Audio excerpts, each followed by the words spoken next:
ekosistem dan interaksinya.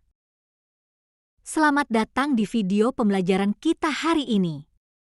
Pernahkah kamu memperhatikan bagaimana tumbuhan, hewan, dan lingkungan saling berhubungan? Itulah yang kita sebut ekosistem. Di video ini, kita akan mempelajari apa itu ekosistem, komponen penyusunnya, dan interaksi yang terjadi di dalamnya. Yuk, kita mulai. Ekosistem adalah hubungan yang saling bergantung antara makhluk hidup dan lingkungannya. Ekosistem mencakup semua makhluk hidup, seperti tumbuhan, hewan, dan mikroorganisme, serta komponen tidak hidup seperti tanah, air, udara, dan cahaya matahari. Ada banyak jenis ekosistem di bumi, seperti hutan, sungai, padang rumput, hingga laut. Masing-masing ekosistem memiliki ciri khas dan keanekaragaman hayati yang unik. Ekosistem terbagi menjadi dua komponen utama. 1. Komponen biotik. Komponen biotik adalah semua makhluk hidup dalam ekosistem. Contohnya adalah produsen seperti tumbuhan, konsumen seperti hewan, dan dekomposer seperti bakteri dan jamur. 2. Komponen abiotik.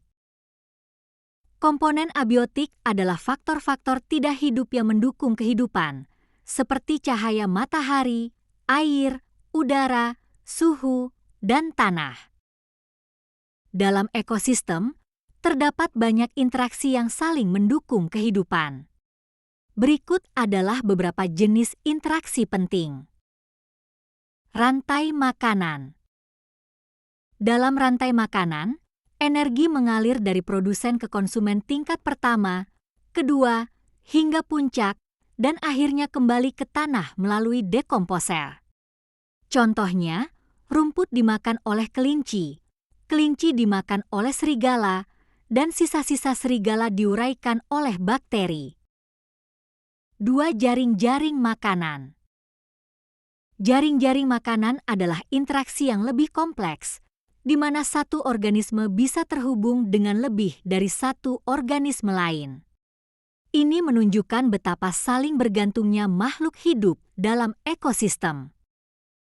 3. Simbiosis. Dalam ekosistem juga terdapat hubungan yang disebut simbiosis, seperti simbiosis mutualisme, hubungan yang saling menguntungkan, contohnya lebah dan bunga. Simbiosis komensalisme, salah satu diuntungkan, yang lain tidak dirugikan, contohnya anggrek yang hidup di pohon. Simbiosis parasitisme, salah satu diuntungkan, yang lain dirugikan, seperti kutu yang hidup di tubuh hewan.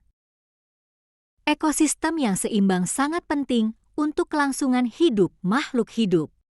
Namun, banyak aktivitas manusia seperti penebangan hutan, pencemaran air, dan penggunaan bahan kimia berlebihan dapat merusak ekosistem. Kita semua memiliki peran dalam menjaga ekosistem.